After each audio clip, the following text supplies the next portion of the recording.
Hey gang, welcome back to another scintillating game of EDH. This week we've got a bit of a different lineup with some new friends joining me and some new commander decks. We've got me playing Karador Ghost Chieftain. We have Scott, who you know as Darth Finn through the YouTube videos, playing his Hazezon Tamar deck, which I made a primer of. And we have my friend Chris playing his Wort the Raidmother deck. Let's look at some opening hands. For openers, I keep Woodland Cemetery, Cross and Verge, Horizon Canopy, Aura Shards, Buried Alive, Scrubland, and Sun Titan. Scott keeps an opening hand with Flamekin Zealot, Parallel Lives, Aura Shards, Beastmaster's Ascension, Scavenging Ooze, Sacred Foundry, and Jungle Shrine. For his opener, Chris keeps Scourge the Rage Pits, Stomping Ground, Forest, Beseju Who Shelters All, Chandra the Firebrand, Pyromancer's Goggles, and Dragonlair Spider. Chris wins the die roll and opts to start. Let's see how it goes. For all of our first turns, we drop tap lands, with Chris playing Stomping Ground not taking 2, myself playing Cross and Verge, which comes into play tapped, and Scott playing Jungle Shrine, which automatically also comes in tapped. Chris and my second turn is pretty uneventful. We play a land and pass. Scott, however, drops Sacred Foundry untapped and casts Scavenging Ooze. For his third turn, Chris drops a mountain and passes. With little to no threats on the board, I drop my Woodland Cemetery and crack Cross and Verge. Missing his land drop for the turn, Scott swings at me with Scavenging Ooze for 2. Chris, also seeing that the table is pretty uneventful, drops a Beseju and passes. Continuing my trend of ramping hard, I cast Sakura Tribe Elder, or Steve as he's popularly known, and dump Horizon Canopy onto the field. Missing his land drop again, Scott goes to combat, swinging Scavenging Ooze at me. I throw Sakura Tribe Elder in front of it, and sacrifice it to find a basic. Chris at this point is just flying under everyone's radar. He drops a Forest and casts Cultivate, harmlessly ramping. On my turn, I cast Sun Titan, returning Cross and Verge and taking 1 from Horizon Canopy. My original plan was to get Sakura Tribe Elder, but I knew Scott would eat it, so I didn't want to lose the trigger. To be fair, he could have eaten the Cross and Verge, but he let it slide. I followed that up by playing Bojuka Bog, exiling Chris's library, and pass turn. Responding to the end of my turn, Scott uses Scavenging Ooze to eat Sakura Tribe Elder, gaining a counter and 1 life. Missing his land again, Scott doesn't want to have to discard the card, so he plays Goblin Bushwhacker Kicked, swinging at Chris for 6 damage. Consistently hitting his land drops, with the added bonus of being able to rub it in Scott's face, Chris casts Pyromancer's Goggles. My turn's a little bit humble. I only cast Altar of Dementia and Archon of Justice, and then I swing at Scott for 6. With great frustration, Scott misses his land drop again. At this point, we begin discussing the merits of using Path of Exile on his own creature, but Scott just decides to attack Chris for 4. Seeing his opportunity to finally take action, Chris uses Pyromancer Goggles to cast a Mog Infestation on both me and Scott. I make a massive misplay and choose not to sacrifice my 2 creatures to the Altar of Dementia to mill myself. Scott, however, takes the incentive and uses Scavenging Ooze to eat Flamekin Zealot and gain 1 life. We make a mistake at this point and forget that it's 2 goblins per creature destroyed, but it doesn't really end up being a problem. With my Archon of Justice's trigger on the stack, I exile Chris's Goggles, since this is the time the Goggles did do something. On my turn I cast Demonic Tutor, finding Karmic Guide. I then cast Karmic Guide, bringing back Sun Titan, who fails to find anything that costs 3 or less. I move to combat and swing at Chris for 2. Scott finally hits his 3rd land drop, and swings at Chris for 2. He follows that up by casting Farhaven Elf, which I can only assume has been in his hand for about 6 years. He finds a basic and passes. Chris plays Dragonlair Spider and passes turn.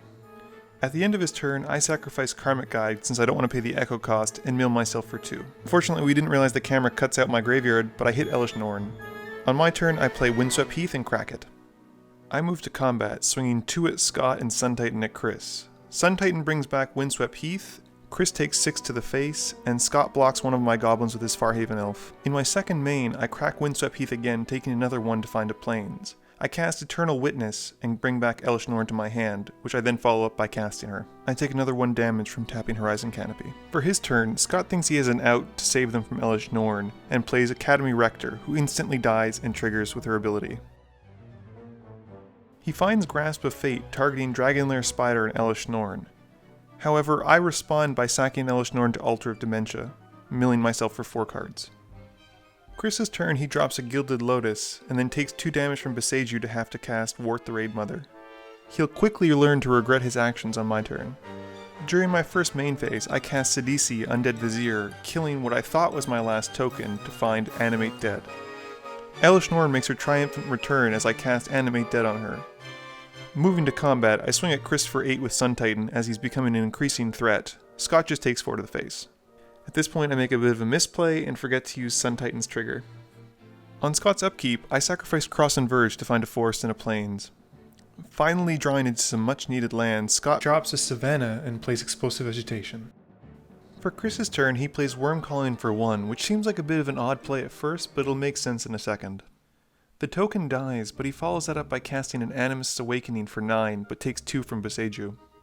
He hits 2 mountains, Valakut the Molten Pinnacle, and Nykthos. Things get a bit complicated here as Chris hits 5 mountains, which we believe triggered Valakut. We're not too sure still, but we allowed the triggers to go through just for the sake of the game. If we were wrong, please let me know in the comments below and explain the rules to me, because Valakut with multiple things coming in at the same time can be a bit complicated.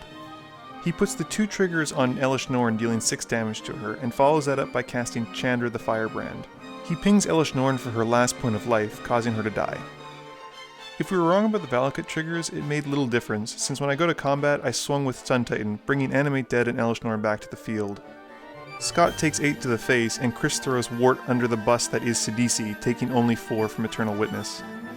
I crack Horizon Canopy to draw a card, and pass my turn.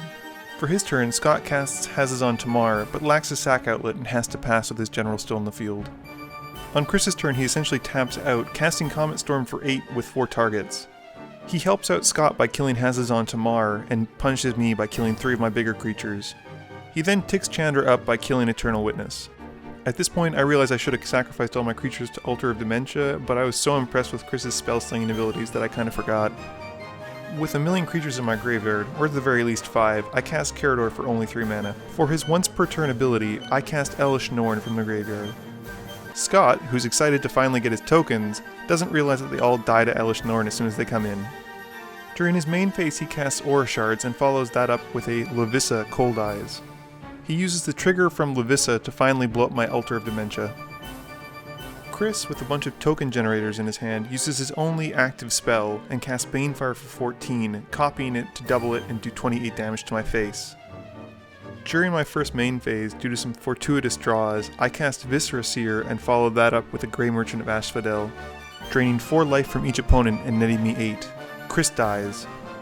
Not wanting Chris to get lonely, I decide to help Scott along to that point and swing Karador and Elish Norn at him for 9. I cast Buried Alive, finding Gakusho and Mikaeus the Unhallowed, putting them into my graveyard. Hoping to live for a few more turns, Scott starts his turn off by casting Kadama's Reach, finding a land to his hand and to the field. He casts Garruk, Primal Hunter, to make a beast, giving him enough blockers to hopefully survive for a few more turns. The beast, however, is only a 1/1. With no way to hate out on my graveyard, I move in for the kill. Using Karador's ability, I cast Mikaeus the Unhallowed from the graveyard. I then proceed to sacrifice Grey Merchant of Asphodel to Viscera Seer, and Scott, calling it quits, scoops up his cards.